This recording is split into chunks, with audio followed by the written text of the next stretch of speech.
Son frère et son ex-femme ont emménagé après les funérailles de mon mari comme s'ils en étaient propriétaires, je les ai laissés tomber. Après les funérailles de mon mari, je suis rentré à la maison pour trouver son frère et son ex-femme en train de traîner des valises, brandissant un testament falsifié.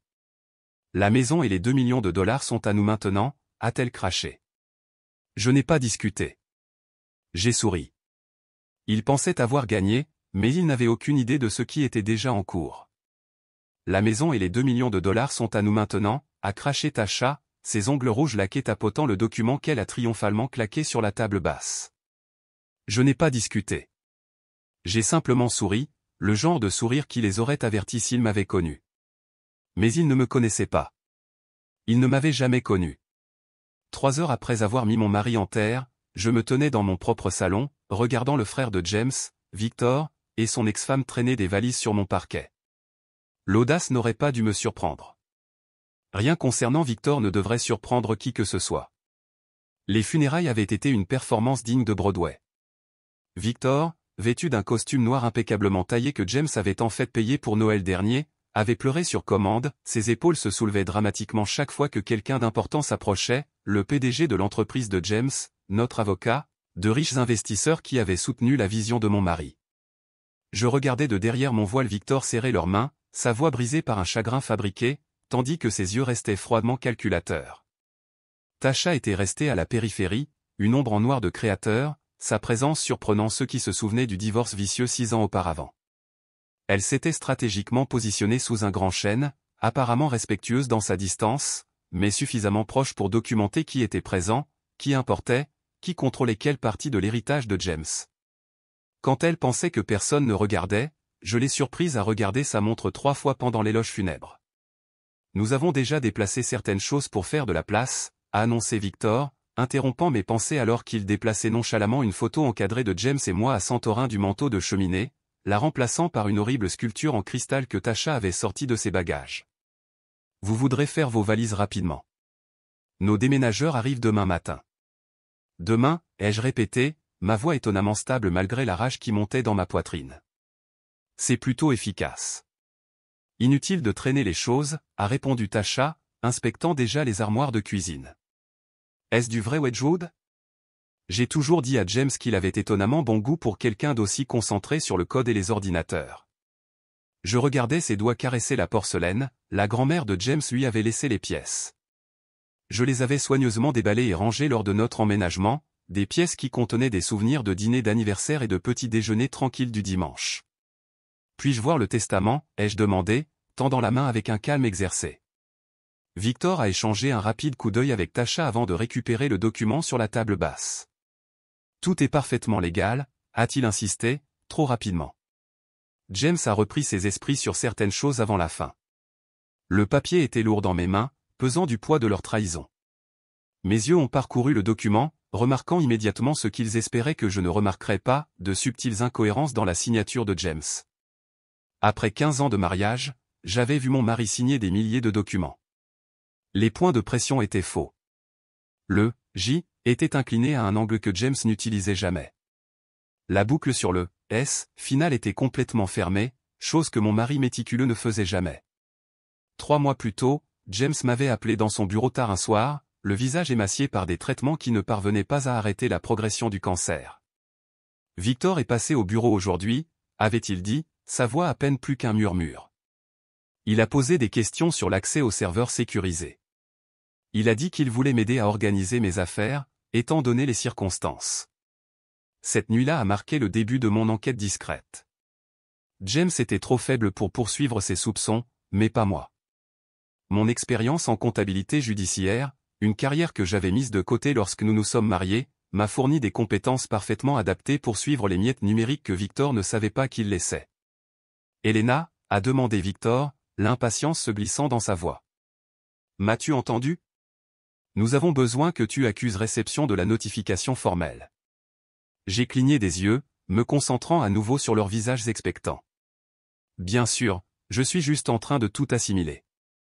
J'ai soigneusement replié le document, me gagnant de précieuses secondes. Je suppose que vous voudrez la chambre principale? La question les a pris au dépourvu. Ils s'étaient préparés à des crises d'hystérie, à des menaces juridiques, à l'effondrement émotionnel d'une veuve en deuil. Mon acquiescement les a visiblement déstabilisés. Oui, a répondu Tasha avec prudence. Bien que nous puissions rénover. James a toujours eu un goût si conventionnel, sauf en technologie, a ajouté rapidement Victor. En parlant de cela, a-t-il mentionné où il gardait ses sauvegardes à domicile pour ses fichiers de travail? J'essaie juste de m'assurer que son héritage est correctement préservé. Et voilà, le véritable objectif derrière le testament falsifié, l'expulsion précipitée, le chagrin théâtral. James avait développé une architecture d'IA révolutionnaire dans les mois précédant son diagnostic, un système qui pourrait révolutionner les algorithmes prédictifs dans des dizaines d'industries. Les brevets à eux seuls valaient des millions, mais le code propriétaire était le véritable prix. Je ne sais rien à ce sujet, ai-je menti sans hésiter. James gardait sa vie professionnelle séparée de sa vie privée. Une semaine après que James ait partagé ses soupçons, j'avais découvert la pièce cachée. Ce qui semblait être une bibliothèque ordinaire dans son bureau cachait un panneau coulissant, révélé seulement lorsque 3 livres spécifiques étaient tirés dans un ordre précis.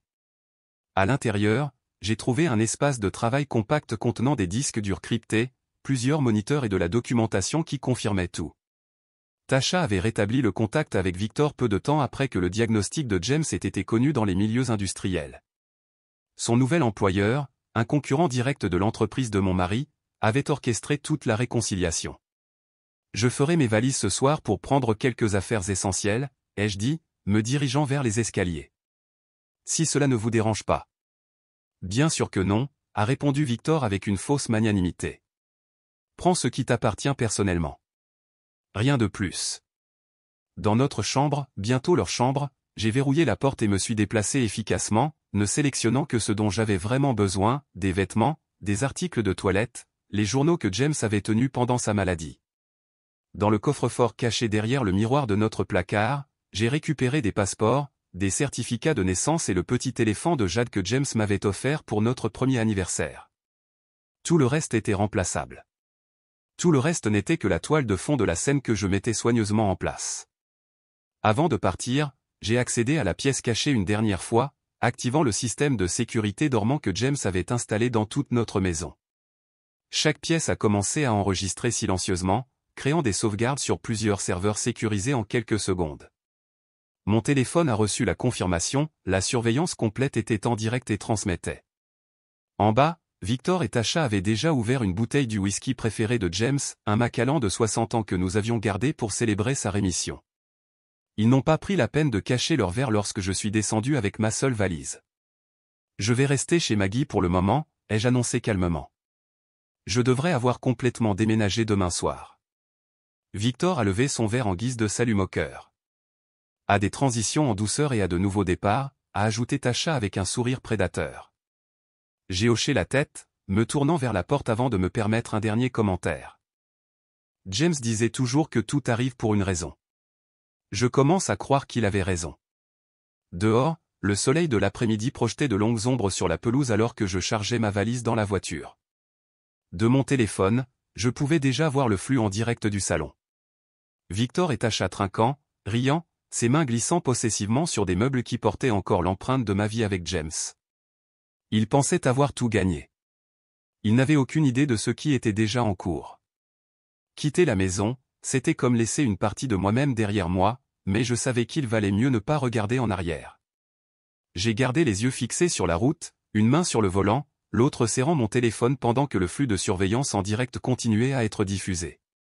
Tasha redécorait déjà dans son esprit, pointant dramatiquement les murs et les luminaires avec dédain, tandis que Victor acquiesçait, son attention clairement ailleurs. Je suis arrivé à la modeste maison de ville de Maggie pour la trouver qui m'attendait sur le porche, les bras croisés, la fureur évidente dans sa posture. « Dis-moi que tu ne laisses pas vraiment ces parasites tout prendre » a-t-elle exigé alors que je sortais de la voiture. « Pas ici » ai-je murmuré, la serrant dans mes bras. Les murs ont des oreilles. 20 minutes plus tard, nous étions assises dans sa cuisine pendant que je lui montrais le flux sur mon téléphone. Victor examinait maintenant la bibliothèque dans le bureau de James, passant ses doigts le long des dos des livres avec une impatience croissante. Il sait que quelque chose est là, ai-je expliqué, sirotant le café fort que Maggie avait préparé. James lui a parlé une fois de la pièce cachée quand ils étaient adolescents. Il est obsédé par l'idée de la trouver depuis. La trouvera-t-il, a demandé Maggie. Je me suis permis un petit sourire. Passant la bonne séquence. Et même s'il tombait dessus par pur hasard, il ne trouverait rien d'autre que des disques vides maintenant. À l'écran, Victor avait abandonné la bibliothèque et s'était déplacé vers le grand tableau qui cachait le coffre-fort mural de James. Contrairement à la pièce cachée, le coffre-fort n'était pas particulièrement secret, la plupart des visiteurs supposaient qu'il contenait des objets de valeur ou des documents importants. Victor a fait tourner le cadran avec une précision exercée, il avait clairement regardé James l'ouvrir auparavant. Il connaît la combinaison, a remarqué Maggie avec alarme. James l'a changé il y a 3 mois, ai-je répondu calmement. Mais je l'ai changé à nouveau la semaine dernière pour le seul code que Victor essaierait éventuellement, l'anniversaire de James. Le moment est arrivé plus vite que je ne l'avais prévu. Après plusieurs tentatives frustrées, le visage de Victor s'est illuminé lorsque la porte du coffre-fort s'est ouverte. Son expression s'est rapidement assombrie lorsqu'il a trouvé à l'intérieur une seule clé USB nichée dans le compartiment par ailleurs vide. Il l'a brandie triomphalement pour Tasha, qui était apparue dans l'embrasure de la porte. « C'est tout ?» a-t-elle demandé, la déception évidente dans sa voix. « Où sont les certificats? Les disques de sauvegarde? Les spécifications du prototype? » « Il faut que ce soit ça », a insisté Victor, empochant la clé. Vérifions son ordinateur portable. J'ai changé de vue de caméra sur mon téléphone, les suivant jusqu'à la chambre principale où l'ordinateur portable personnel de James restait sur son bureau. Victor a connecté la clé USB, ses doigts tapant impatiemment pendant qu'il attendait qu'elle se charge. « Qu'y a-t-il dessus ?» a murmuré Maggie. « Rien qu'il puisse utiliser, ai-je répondu. Mais tout ce dont nous avons besoin. » L'écran montrait la frustration croissante de Victor alors que des fenêtres de code crypté remplissaient le moniteur, chaque tentative d'accès aux fichiers rencontrant des protocoles de sécurité qui déclenchaient des couches de cryptage supplémentaires. Ce qu'il ne réalisait pas, c'est que chaque tentative ratée était simultanément documentée et transmise à un serveur sécurisé, constituant des preuves de leurs intentions. « Je dois y aller », ai-je dit en me levant brusquement. « Il y a quelque chose que je dois vérifier. » Maggie a froncé les sourcils.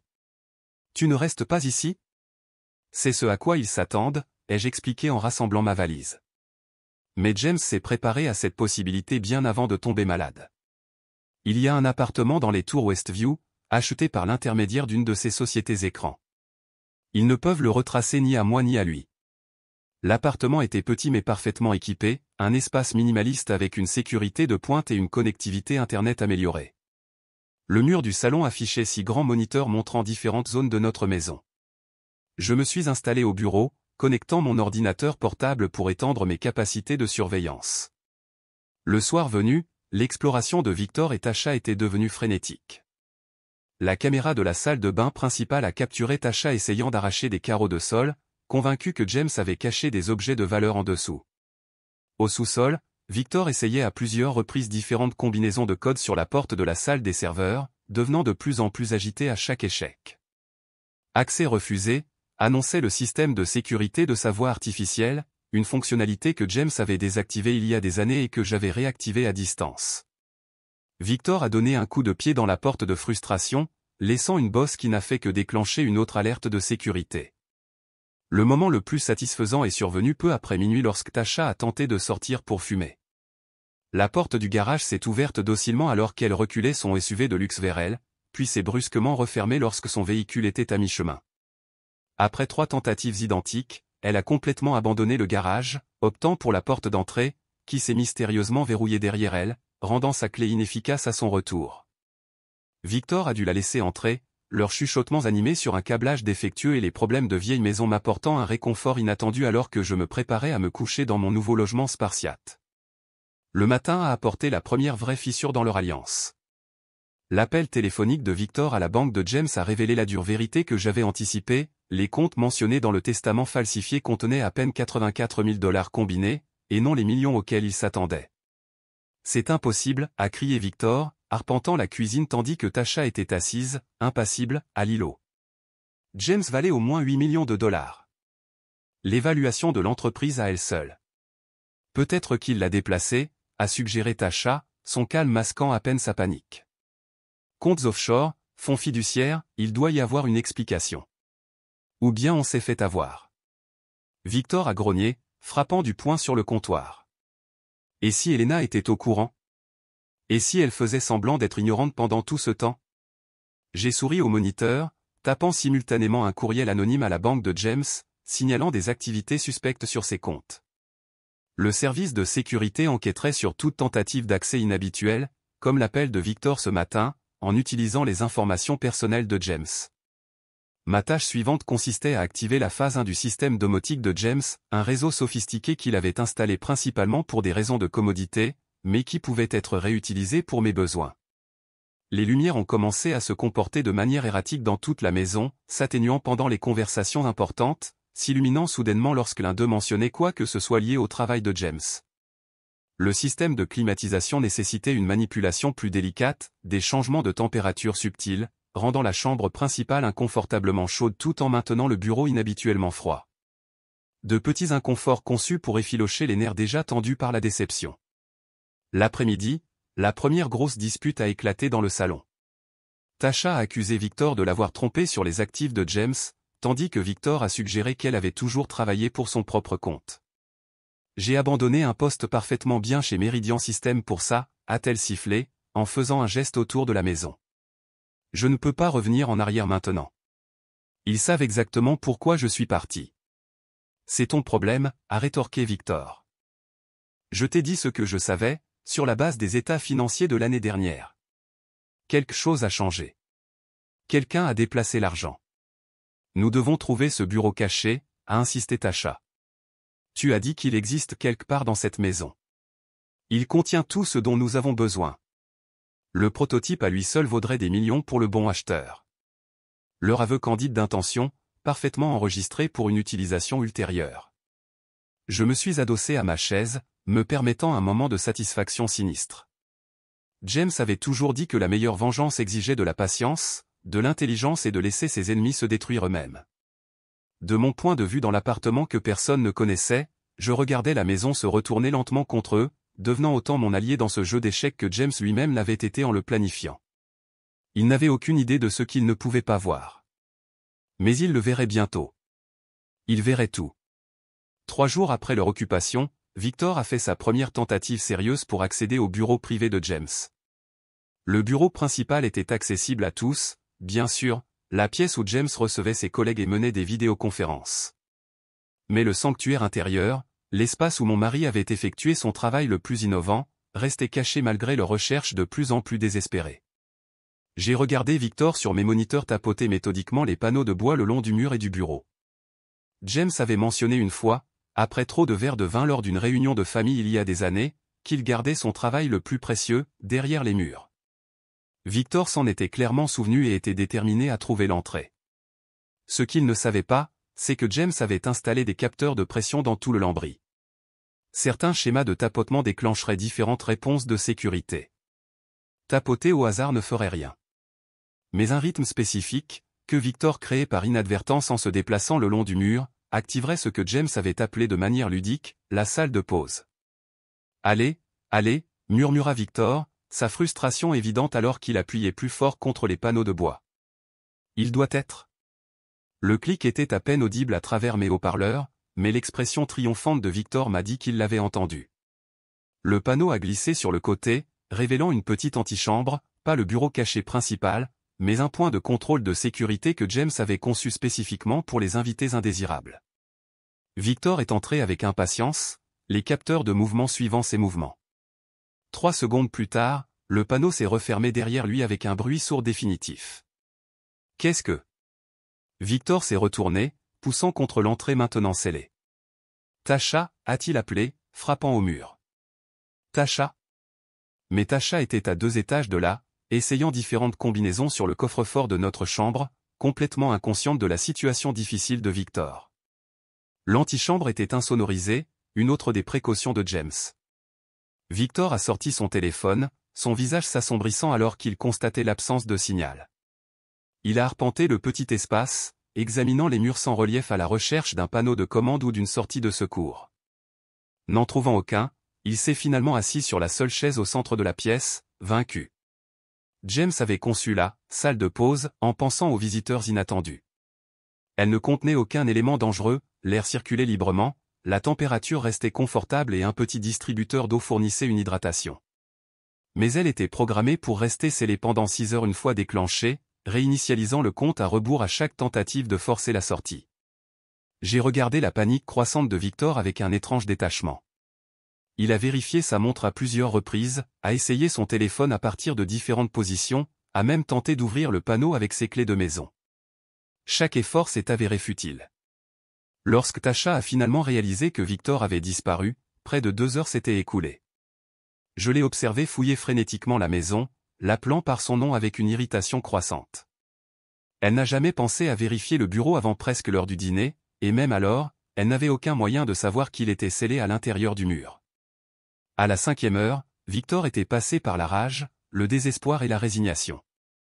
Il était assis immobile sur la chaise, fixant le mur d'un regard vide lorsque le panneau s'est finalement ouvert automatiquement. Tasha avait depuis longtemps abandonné ses recherches et buvait un verre de vin dans la cuisine.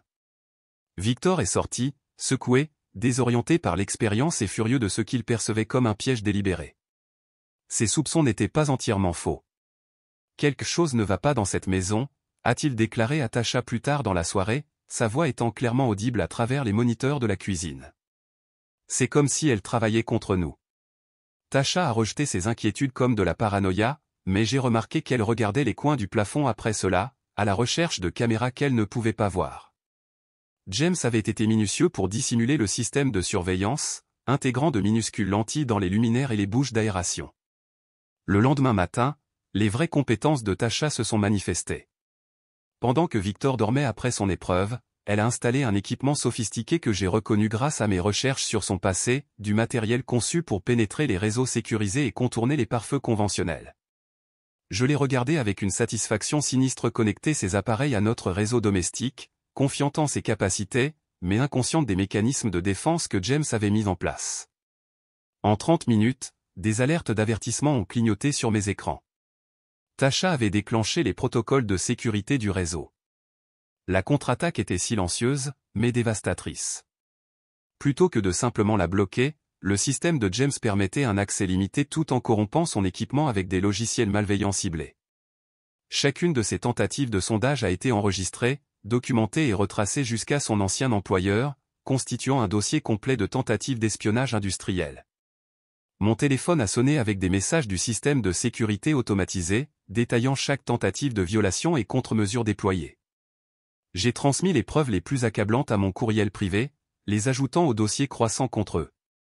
Cette nuit-là, j'ai lancé la première véritable offensive psychologique. À précisément 2h17 du matin, alors que tous deux étaient enfin endormis, j'ai activé le système de haut-parleurs intégrés de la maison. La voix de James, recueillie à partir de diverses vidéos et enregistrements maison, a résonné doucement dans la chambre principale. Le protocole de sécurité a été violé, a annoncé calmement sa voix désincarnée. Lancement de contre-mesures contre les accès non autorisés. Victor s'est redressé d'un bond, allumant les lumières, tandis que Tasha restait figée dans son lit, les yeux grands ouverts de peur véritable. Qu'est-ce que c'était, a-t-elle murmuré. Était-ce, on aurait dit James, a confirmé Victor, la voix tremblante. Une sorte de message automatisé. J'ai joué un autre clip 20 minutes plus tard, juste au moment où il s'était convaincu que c'était un rêve ou un problème technique. Toutes les tentatives d'accès aux fichiers sécurisés ont été enregistrées et signalées, a déclaré la voix de James d'un ton neutre. Les adresses IP et les méthodes ont été documentées. Leur relation s'est rapidement détériorée après cette nuit. Le petit déjeuner du lendemain matin s'est transformé en accusation, Tasha remettant en question la compétence de Victor et Victor insinuant que l'expertise technique de Tasha devait être exagérée si elle ne pouvait même pas accéder aux fichiers de base. Tu as dit que ce serait simple, a-t-elle sifflé en claquant sa tasse à café. Une veuve en deuil, distraite et émotive, une exécution testamentaire simple. Où est l'argent, Victor? Où sont les fichiers de recherche que ton frère était censé conserver ici? Peut-être que si tu étais aussi compétente que Méridian le pensait, nous aurions des réponses maintenant, a rétorqué Victor. À la fin de la semaine, ils dormaient dans des chambres séparées. Victor a pris la chambre principale, tandis que Tasha a réclamé la suite d'invités. Leurs fronts unis s'effondraient sous le poids de la frustration et de la suspicion. J'ai tout documenté méthodiquement, créant des horodatages et enregistrant des clips vidéo de leurs conversations les plus incriminantes. lorsqu'ils ont tenté de falsifier ma signature sur des documents bancaires supplémentaires, de manière amateur, sur la table de la salle à manger, sous la vue d'une caméra cachée, j'ai transmis les images à Michael Quinn, un enquêteur privé qui avait été mon collègue avant que je ne quitte le cabinet comptable. C'est mieux que ce à quoi je m'attendais, a commenté Michael lors de notre appel vidéo sécurisé. Ils font tout le travail pour nous. Ils deviennent désespérés, ai-je répondu en regardant Victor arpenter le salon sur mon deuxième écran. La maison devient leur prison. Le rire de Michael avait un côté prédateur. Une prison de leur propre fabrication. Votre mari était un génie. Oui, ai-je acquiescé en touchant le pendentif en forme d'éléphant de jade que je n'avais pas enlevé depuis que James me l'avait offert. Ils les connaissaient mieux qu'ils ne se connaissaient eux-mêmes. La maison qui en savait trop révélait lentement leurs secrets, un clip de surveillance à la fois. Le 10e jour a apporté une percée, du moins c'est ce que Victor pensait. En fouillant le placard de James pour la 3e fois, il a découvert un compartiment caché sous le faux fond d'un vieux humidor. Son cri triomphant a résonné à travers le système de surveillance alors qu'il brandissait un disque dur externe élégant, sa surface métallique brillant sous les lumières de la chambre. Tasha. Viens ici, a-t-il appelé, le connectant déjà à son ordinateur portable. J'ai trouvé quelque chose. Je me suis penché en avant sur ma chaise, l'anticipation me serrant la poitrine. Le disque dur avait été l'idée de James, un pot de miel, conçu pour attirer exactement ce type d'intrusion. Je l'avais placé 3 jours avant les funérailles, le glissant dans la cachette que je savais que Victor finirait par découvrir. Tasha est apparue dans l'embrasure de la porte, son excitation initiale se transformant en prudence. « Attends » a-t-elle dit en tendant la main vers l'ordinateur portable. « Nous devrions le scanner d'abord. »« Ça pourrait être. »« C'est bon » a dit Victor en le rejetant, cliquant déjà sur des dossiers portant des titres prometteurs, investissement, brevet, phase 3. Le logiciel de suivi, installé silencieusement en arrière-plan, conçu pour rester indétectable par les programmes de sécurité standards, a commencé en quelques secondes à transmettre des données de l'ordinateur portable de Victor à mon serveur sécurisé. Ses contacts, ses courriels, ses SMS, son historique de navigation et, plus important encore, ses communications avec l'employeur de Tasha, Axiom Technologies, le principal concurrent de James. Ceux-ci sont cryptés, a grogné Victor en cliquant frénétiquement sur des fichiers qui semblaient complets mais restaient inaccessibles. Peut-être que ton expertise technique pourrait enfin être utile. L'expression de Tasha s'est assombrie, mais elle a pris sa place à l'ordinateur portable, ses doigts volant sur le clavier avec une efficacité exercée. Ce sont des protocoles de cryptage sophistiqués, a-t-elle murmuré, mais je pourrais peut-être. Elle a travaillé pendant des heures tandis que Victor faisait les 100 pas derrière elle. Le soir venu, sa frustration était palpable. J'ai besoin d'équipements spécialisés, a-t-elle finalement admis. Ce n'est pas quelque chose que je peux décrypter avec des outils de base. Alors appelle tes gens, a rétorqué Victor. C'est pour ça qu'ils t'ont envoyé, n'est-ce pas? Pour obtenir exactement ce genre d'informations. Le lapsus a confirmé ce que je suspectais déjà, Victor était au courant du lien de Tasha avec Axiom. Il n'était pas seulement son complice involontaire, il était un participant actif à l'espionnage industriel. Plus tard dans la nuit, pendant que Victor dormait, Tasha a passé l'appel que j'attendais. Elle s'est déplacée vers le patio du jardin, croyant clairement qu'elle était hors de portée de la surveillance de la maison. « C'est moi » a-t-elle dit doucement, tournant le dos à la caméra cachée dans la lumière du porche. « Oui, je suis toujours là. »« Non, ça ne se passe pas comme prévu. » Elle s'est arrêtée, écoutant quelqu'un à l'autre bout du fil. La veuve a déménagé immédiatement. Trop vite. Comme si elle savait ce qui allait arriver. Une autre pause. Nous avons trouvé un disque dur, mais il est crypté au-delà de tout ce que je peux gérer à distance. Non, je ne peux pas le sortir des lieux. Il y a une sorte de protocole de suivi intégré au système de la maison. Elle a jeté un coup d'œil nerveux par-dessus son épaule. Quelque chose ne va pas dans cet endroit. La sécurité c'est comme si elle était adaptative. La voix à l'autre bout du fil devait avoir exprimé son mécontentement car la posture de Tasha s'est raidie sur la défensive. Je fais tout ce que je peux. Victor devient instable, paranoïaque. Il pense que la maison nous observe. Elle a baissé la voix encore plus. J'ai besoin d'une extraction.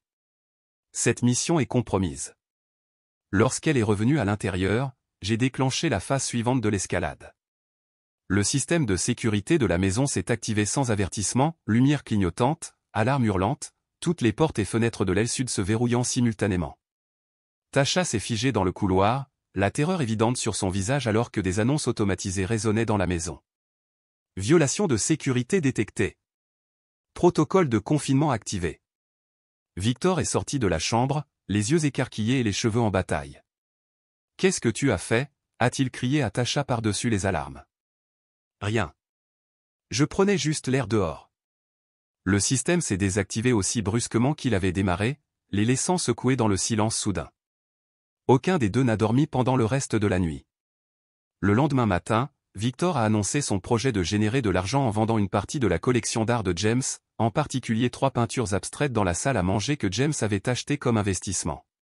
Celles-ci valent au moins un demi-million chacune, a-t-il dit à Tasha avec confiance. J'ai déjà contacté un acheteur qui ne pose pas de questions.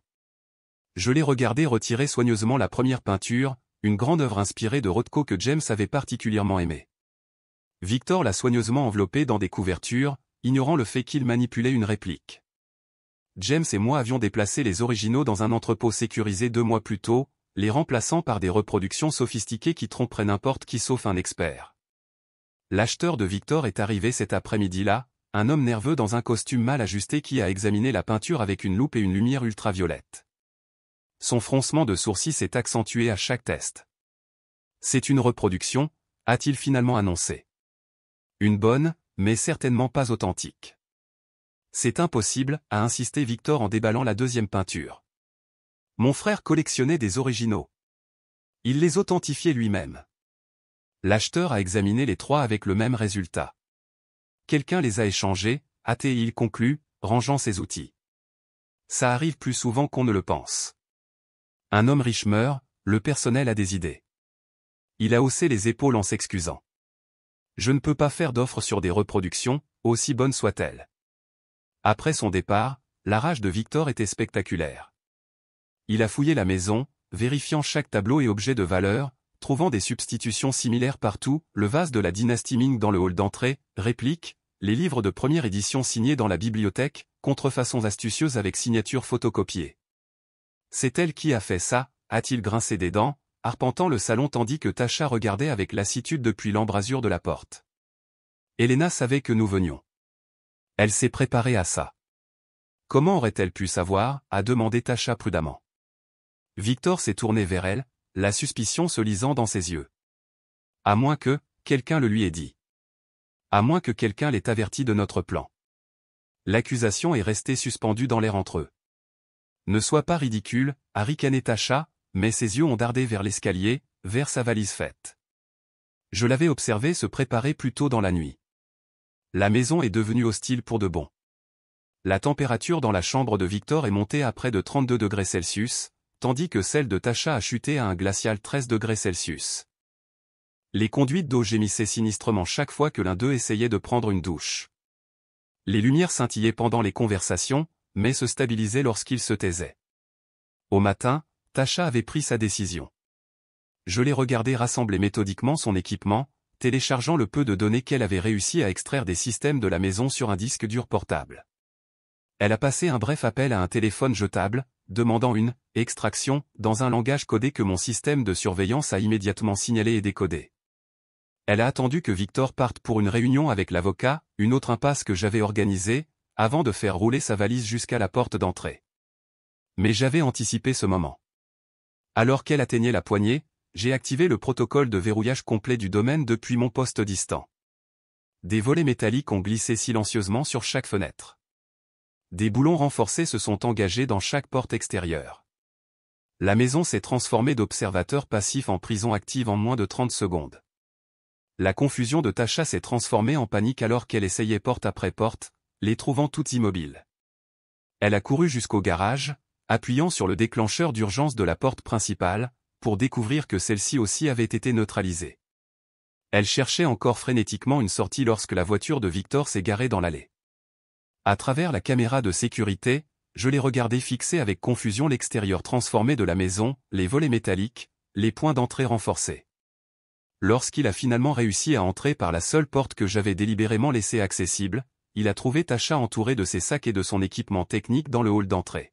« Tu vas quelque part ?» a-t-il demandé, sa voix dangereusement douce alors qu'il remarquait le disque dur portable dans sa main et le badge d'Axiom Technologies qu'elle avait imprudemment laissé visible dans son sac à main ouvert. Les murs s'étaient enfin refermés. La main de Tasha s'est figée sur le disque dur portable alors que Victor entrait complètement dans le hall d'entrée, son ombre s'étendant sur les carreaux de marbre entre eux. « Je peux expliquer » a-t-elle balbutié, son calme habituel se brisant sous son regard meurtrier. « Axiom Technologies » a dit lentement Victor en ramassant le badge de son sac à main. « Tu travaillais pour eux depuis le début ? Même pendant ton mariage avec James ? » J'ai regardé leur confrontation se dérouler sur mes moniteurs, les angles de caméra capturant chaque nuance de leur rupture. Le moment parfait était arrivé. J'ai fermé mon ordinateur portable, rassemblé les nombreux dossiers que j'avais compilés et envoyé un SMS à Michael, il est temps. 20 minutes plus tard, j'étais assise à l'arrière d'une élégante voiture de ville, me dirigeant vers la maison, flanquée de Margaret Winters, l'avocate de longue date de James, et de Philippe Roland, l'exécuteur testamentaire du véritable testament. Sur mes genoux reposait un portfolio en cuir contenant tout le nécessaire pour mettre fin à ce jeu définitivement. « Êtes-vous sûr de vouloir faire ça en personne ?» a demandé Margaret, ses cheveux argentés captant la lumière de l'après-midi. « Nous pourrions envoyer l'équipe de sécurité en premier. »« Non » ai-je répondu fermement. « Je veux voir leur visage. » Lorsque notre voiture s'est garée dans l'allée, Victor et Tasha étaient toujours enfermés dans une confrontation animée, leur dispute s'étant intensifiée dans toute la maison. Les caméras de sécurité les montraient maintenant dans la cuisine, Victor plaquant Tasha contre le réfrigérateur, son équipement technique éparpillé sur le comptoir entre eux. J'ai désactivé le protocole de verrouillage de quelques tapotements sur mon téléphone, permettant à la porte d'entrée de se déverrouiller avec un clic audible qui a traversé les haut-parleurs. Le son a immédiatement arrêté leur dispute, les deux têtes se tournant vers l'entrée. « Il y a quelqu'un » a murmuré Tasha, la peur évidente dans sa voix. J'ai franchi le seuil de ma maison pour la première fois en 2 semaines, le parfum familier de cire au citron et de l'encens au bois de santal préféré de James persistant malgré leur occupation.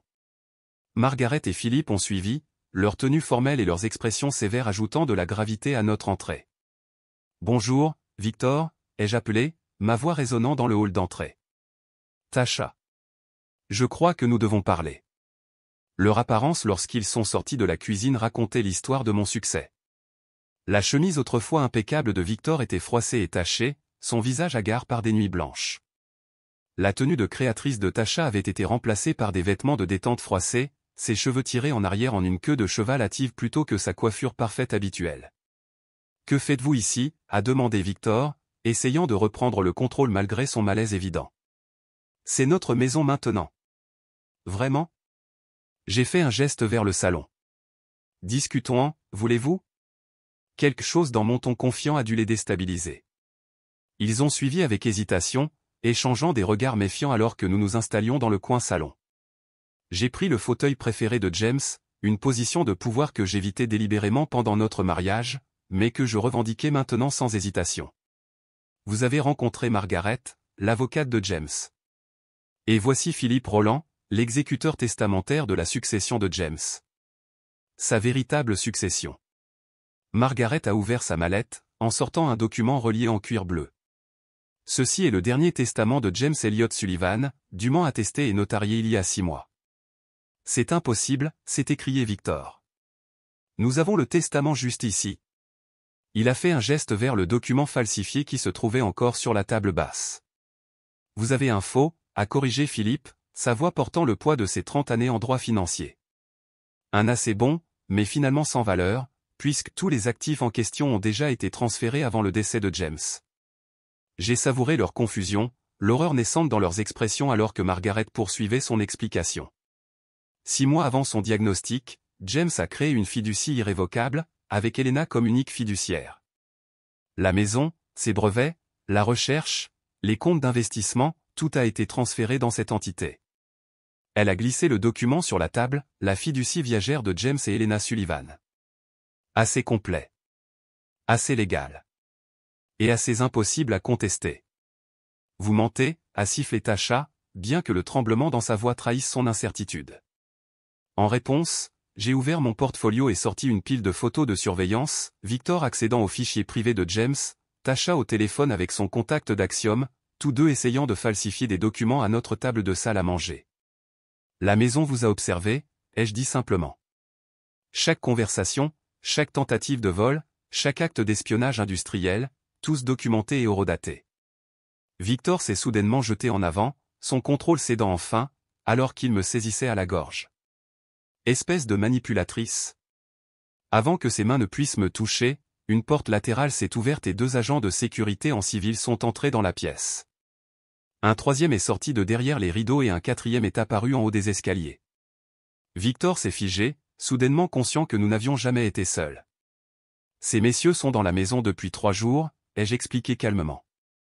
Une autre couche de protection sur laquelle James a insisté une fois que nous avons réalisé ce que vous planifiez.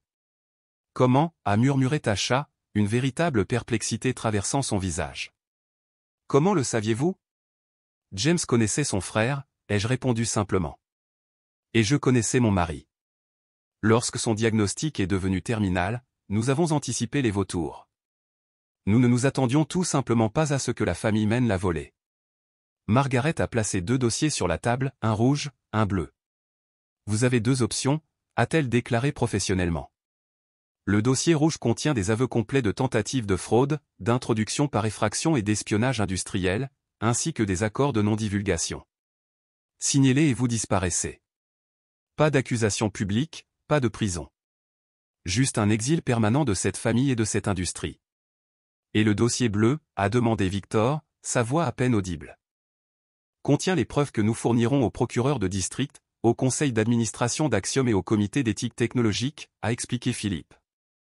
J'estime des peines minimales de 15 ans, compte tenu de la nature calculée de votre stratagème et des preuves de préméditation. La pièce est devenue silencieuse alors que l'ampleur de leur échec s'installait autour d'eux. Tout ce qu'ils avaient tenté avait été anticipé, contré et documenté. Chaque mouvement de leur jeu avait été observé par la reine invisible qu'ils avaient sous-estimée depuis le début. Vous avez 30 minutes pour décider, ai-je dit en me levant. Je serai dans le bureau de James. En m'éloignant, j'ai entendu le murmure brisé de Tasha à Victor, elle a planifié ça depuis le début, nous n'avons jamais eu aucune chance. Dans l'intimité du bureau, je me suis enfin autorisé à faire mon deuil. Non seulement pour James, mais pour la famille en laquelle il avait voulu croire malgré les preuves du contraire. Pour le frère qu'il avait envié plutôt que l'aimer. Pour l'héritage qui avait attiré des prédateurs au lieu de protecteurs. Lorsque Margaret a frappé doucement 28 minutes plus tard, je m'étais reprise. Ils ont signé le dossier rouge, m'a-t-elle informé. L'équipe de sécurité les escorte vers des véhicules séparés. J'ai hoché la tête, le soulagement me parcourant, et la maison. Comme spécifié dans la fiducie, elle vous appartient, ainsi que tous les actifs et le matériel de recherche. Après leur départ, je me suis déplacé dans les pièces vides, renouant avec l'espace qui avait été témoin des moments les plus heureux et les plus douloureux de ma vie. Le silence était purifiant après des semaines de leur présence envahissante. Au sous-sol, j'ai appuyé sur la séquence de panneaux qui révélait l'entrée du véritable sanctuaire de James, le laboratoire qu'aucun d'eux n'avait réussi à découvrir. La porte a glissé, les lumières s'activant automatiquement lorsque je suis entré. La console principale s'est animée, plusieurs écrans affichant la progression des recherches révolutionnaires de James sur l'IA, le cadre neuronal qui pourrait révolutionner tout, des diagnostics médicaux à la modélisation climatique. Son véritable héritage, désormais entre les mains de la seule personne en qui il avait entièrement confiance. Mon téléphone a sonné avec un message de l'équipe de sécurité, sujet est livré au terminal international avec un billet aller simple pour Singapour. Sujet est en route vers un aérodrome privé pour un départ charter vers Berlin. Les 2 escortes confirment le respect des accords de non-retour. J'ai posé le téléphone et me suis tourné vers le clavier principal, en saisissant le code d'accès que James avait créé pour moi. Le système a immédiatement répondu « Bienvenue, Elena. Le projet Continuité attend vos ordres. » James avait toujours dit que les échecs ne consistaient pas à capturer le roi, il s'agissait de contrôler l'échiquier si complètement que l'échec et mat devenait inévitable bien avant le dernier coup. Il aurait apprécié l'élégance de cette victoire, obtenue non par la confrontation, mais par la patience, l'intelligence et le pouvoir d'être perpétuellement sous-estimé. La reine avait pris le contrôle de l'échiquier, exactement comme nous l'avions prévu. Si cette histoire de douce vengeance vous a captivé, cliquez sur le bouton j'aime maintenant. J'ai adoré quand Elena a regardé Victor paniquer dans cette pièce verrouillée pendant 6 heures. Quelle a été votre partie préférée? Dites-le moi dans les commentaires ci-dessous. Vous voulez plus d'histoires où la personne intelligente et discrète gagne à la fin? Abonnez-vous et activez les notifications pour ne rien manquer. N'oubliez pas que parfois, la personne que les autres sous-estiment est la plus dangereuse.